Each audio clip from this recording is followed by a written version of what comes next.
Robert, can you move us forward like It rolls right into that. Okay. So that can't be there anymore. We gotta get rid of it. Sorry. Okay, well I have to put this on here somewhere. Put it somewhere else here, but that can't go there. Yep.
Audio check. No, I can't do an audio. Can you do an audio check, sir? Do an audio just real quick. Sir, 1, 2, 3. Can you do an audio check? 1, 2, 3, 4. Can you go up there? Can I just talk into the mics? Just do an audio check. Yeah, I'll do it real quick. Oh, okay. Mic check, 1 2 1 2 1 2 3. Mic check. Thumbs up. Mic check, 1 2 1 2 1 2 3. Mic check.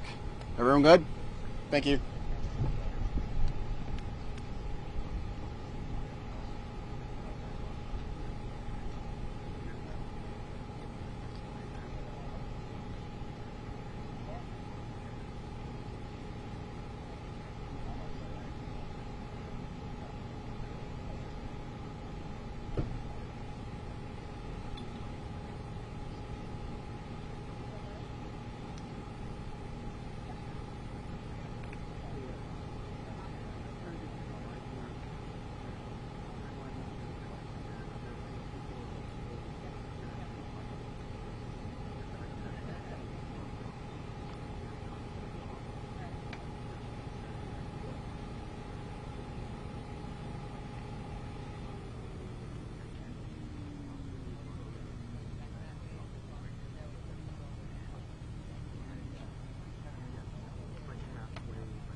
side of me.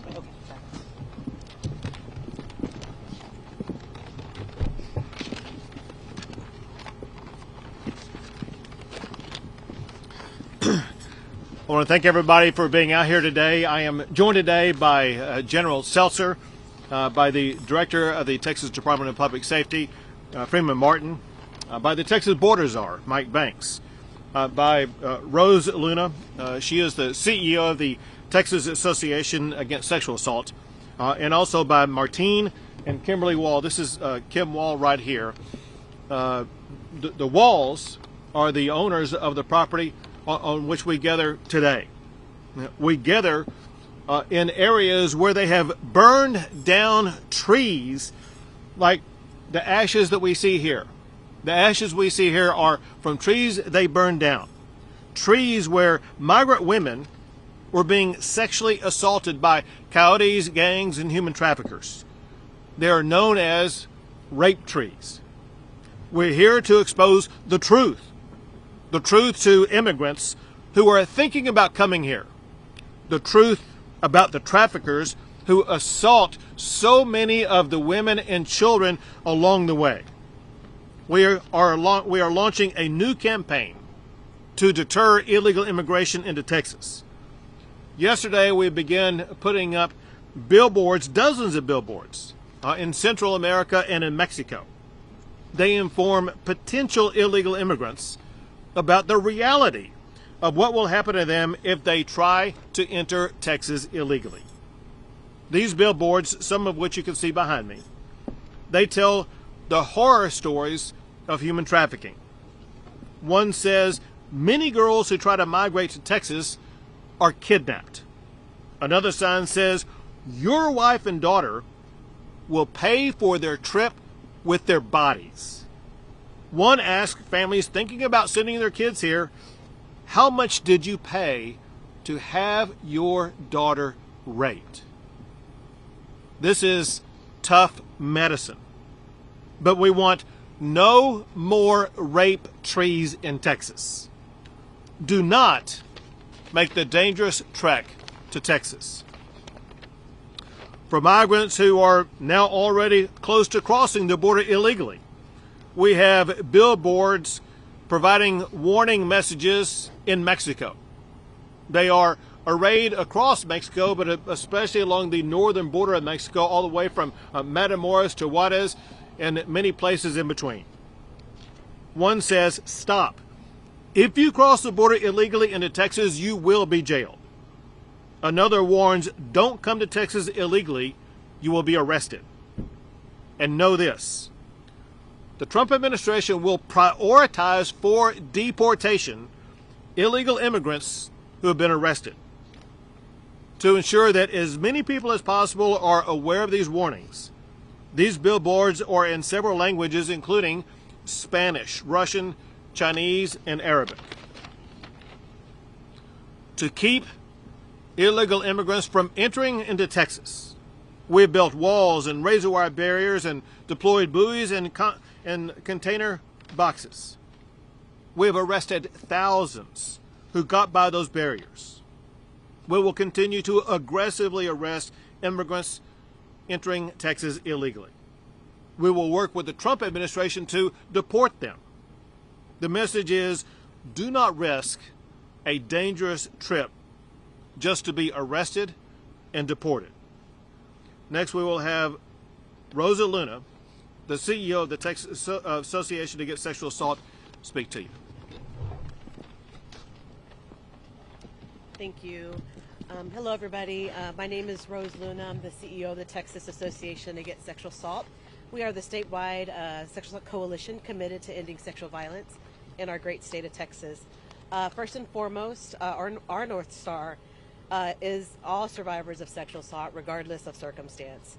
Unlike other states, in Texas, we have state-specific statistics. And according to these figures, 1 in 5 Texas men and 2 in 5 Texas women will experience sexual assault at some point in their lives. This prevalence is staggering, but those are the numbers that we know. Those are the numbers that we can grasp. Alternatively, and the reason why I'm here is there is a largely unspoken sexual assault crisis impacting women and children migrating to the Texas border. Acknowledging this issue and its profound impact on survivors is not just crucial, it's our responsibility. The anecdotes from women who have made this journey are heartbreaking. A few years ago, during a visit to an immigration facility in Williamson County, there was a long line of women that waited for me to finish my presentation so that they could share their harrowing accounts of sexual assault. It was gut-wrenching, it was heartbreaking to know that I was the first person that they felt safe enough to share their story with. It was very painful, it was very raw. One of the quotes that seared in my brain is, one of them said, the very violence they were trying to escape is the violence that they experienced on the journey here. It's a reminder that there is harm and suffering in this journey. I think the reality is that the price of the journey is very high. It is important for us to recognize that, and it is vital for them to understand that. And most importantly, no one deserves to be raped. No one deserves to be stripped of their dignity under any circumstance. Survivors of sexual assault are not a population that seeks a spotlight, nor are the men, women, and children making decisions on whether or not to make the journey. We applaud the state in recognizing the silent crisis and for acknowledging and elevating this very serious yet hidden issue. Thank you so much. Thank you. Next is Kim Wall, the owner of the property on which we're located, but also a person who can share with you some harrowing stories that have occurred on this property. Hello. We've had several rape trees and lots of women that have been found beaten and raped in front of our house, left to die in drainage ditches, where it makes you terrified to go outside of your own house and enjoy your own property. I know that my husband had found 3 different rape trees and he burnt them down so we didn't have to see them. And I don't know if he found more because he quit telling me all the things he found because we were scared. And it's scary when you can't go on your own property and you're told if you do, you have to carry a gun to protect yourself because you don't know if you'll be attacked by one of the men hiding in the brush. There's been numerous children that have been found, different illegals, and we found 3 people that were found murdered this last year on our property, and it's just scary. And we all want a better life for everybody. Thank you. And that little girl? The little girl. The one that lived here? Oh, the one that they found in front of the house? Yeah. She was raped by 12 different men and beaten, left to die. And we were told that we found many, many other ones. The railroad police has, and Border Patrol had also. Thank you.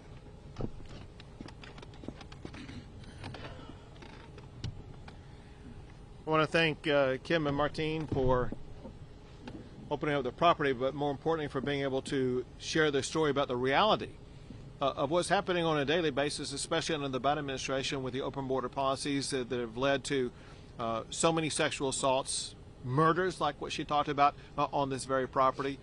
It's a deadly situation, a horrific situation for those who are victims of sexual assault, a horror that we fully expect to end beginning in about a month when President Trump takes office and shuts down the border and restores safety and normalcy to an immigration process.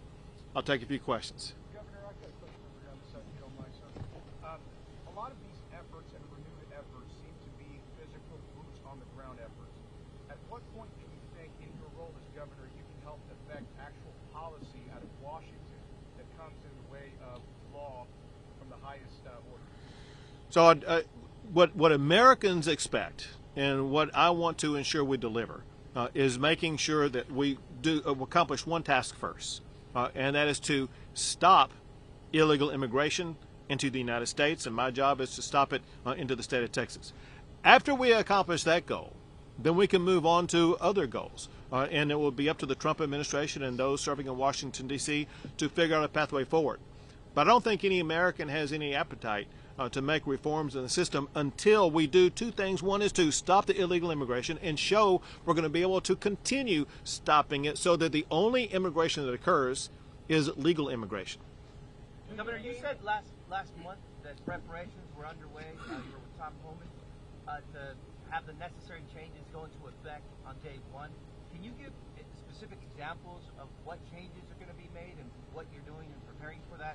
Maybe the collaboration between the federal agencies and DPS and National Guard. We haven't had any specific examples of what will change. So obviously, I don't have the ability to share with you precisely what the Trump administration is talking about. I can give you some top level things that Tom Homan, the border czar, has talked about, and that is deportations will begin on day one. And one preparation for that is they need more ICE agents. They need more Border Patrol agents, and they will be working to administer those, but also to unleash Border Patrol agents as well as ICE agents to do their jobs. Very importantly, over the past 4 years, ICE and Border Patrol agents have been hindered in doing their job. Part of that doing that job is using the ICE agents to locate those who need to be deported and deport them. So you can expect, and I expect, deportations to be occurring very early in this administration. Second, I'm not even done answering this question yet. Second, there will be a massive expansion of border barriers put up. One thing that President Trump wants to achieve, that Tom Homan wants to achieve, and we must achieve in Texas, and that is to maintain the resistance. Remember this. This is a point that I made to and about President Biden repeatedly. There were 3 laws that predated even George W. Bush. A law that requires the president to deny illegal entry, a law that requires the president to detain anybody who does enter illegally, and a law that requires the president to build border barriers. Bush and Obama and Trump did all 3 of those. Biden did none of those 3. What Trump will do, he now knows exactly how to execute these duties in office, and from day one, he will execute all 3 of those duties. This guy, hold a second. This guy has had a question. I'll come back to you. Hold. The guy in blue, did you have a question? Say it again. Do you think the family separation is okay for the country? So I'll tell you what Tom Homan said.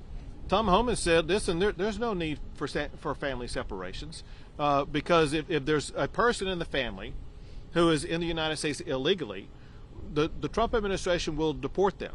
And it's the family that gets to choose. The family gets to choose, are they going to remain together and all go back together? Or is the family going to make the decision that the family will have a separation of the family? That's a family choice, not a choice by the Trump administration. Governor, we've seen the deterrence that you've had in the water, billboards now, but is Texas, and are you getting the legislature and the state ready to basically almost shoulder the burden of what seems to be a deportation movement that would go through Texas? Do you think Texas is going to be carrying most of this weight? Are we going to have most of the burden of it? So Texas has, and we will continue to do whatever it takes to make sure that we gain control of the illegal immigration that's taking place in the state of Texas, and that means working hand in hand with the Trump administration to assist them in making sure that we close the border, secure the border, and aid them in the deportation process. I'm not asking you to tip your hand, but can you tell us from some of these high levels if Texas is going to be the main player? Because there's Democratic governors in California, in Arizona, in New Mexico, but then you come to Texas, which has the biggest border, and it's a Republican governor, which is in lockdown. Well, obviously because of the size of the state of Texas, because it's the most southern border state, we have 2/3 of the entire mileage between the United States and Mexico is the state of Texas. There's a lot of reasons why Texas will be playing a centerpiece role in closing the border and in the deportation process. However, this is not a Texas issue, and it's not even a Texas, New Mexico, Arizona, and California issue. This is an issue for all the states of the United States of America, and it's one of the reasons why Donald Trump was elected in the first place. So Donald Trump and Tom Homan and the entire Trump administration will be working in states all across the United States of America to make sure that if there are illegal immigrants being harbored anywhere, especially those who have committed a crime or pose a national security concern, those are the people that Tom Homan is going to go after first to make sure that we restore order and safety into our communities. Governor, so what is this plan that you came today to announce? Is it just to display the ads between the border? Or what's the new plan? The new plan is a deterrent to people who may be on their way to come across the border. Listen, there have been many stories and things that we're monitoring where in the last month before Donald Trump becomes the president, there are many people who make may make a last gasp effort to try to cross the border. And our goal right now immediately is not only to discourage them from coming, but to help them understand the consequences when they come. The consequences are that the people coming here, they could be raped, they could be assaulted, they could be killed. But the consequences also are, if they do make it across, they will be arrested, they will be jailed, and they will be deported. It is senseless. It is futile for people to try to continue the trek to the United States of America, and especially to the state of Texas, and enter illegally, because you will face bad consequences along the way. And our goal is to stop people in their tracks where they are right now and have them stop making any further trek toward Texas or the United States of America. We have time for two more, guys. How much of this campaign cost the state, and do you think this is an effective use of funds when it comes to tackling the border? Sure. I don't have the exact number with me. I think it's roughly about $100,000. Could be a little bit more than that. And every tool and strategy that we find and locate are effective strategies. Know what I'm about to tell you. And that is, there are a lot of organizations and people who are providing a contrary narrative to what we are saying today. There are the cartels, there are gangs, there are human traffickers, there's even maybe the government of Mexico, as well as non-governmental organizations that tell a completely different story and make it sound like it may be harm that's going into the state of Texas. And we are trying to provide a pushback against that narrative and provide reality facts for immigrants thinking about coming here to save their lives, to save them from sexual assault, save them from being arrested, and let them know there are consequences if they take any further steps to come to the state of Texas. Last question. Governor, you mentioned border wall expansion. Does Texas intend to continue building its border wall? And secondly, yesterday your land commissioner, John Buckingham, offered Texas land to store some of the bollards to the Trump administration. Have they responded and accepted, sir? Well, so what the Trump administration is doing, they want to figure out the most cost-effective and strategic way to go about all this process. What the Trump administration knows is that Texas stands ready to assist them in any way. They know that we have the capability of building the wall maybe faster and cheaper than what they're able to do. We'd be more than happy to build the wall, assuming the federal government pays for it. But this is a time when you're going to see, unlike the last 4 years, you're going to see great collaboration and cooperation, so that we're going to be far more effective and be able to move far faster than ever before at securing the border. Great. Thanks, everyone. And Thank you. really appreciate you being here and doing this. You know, thank you guys. Thank you very much. Thank you. Very much. Thank you all. Have a good day.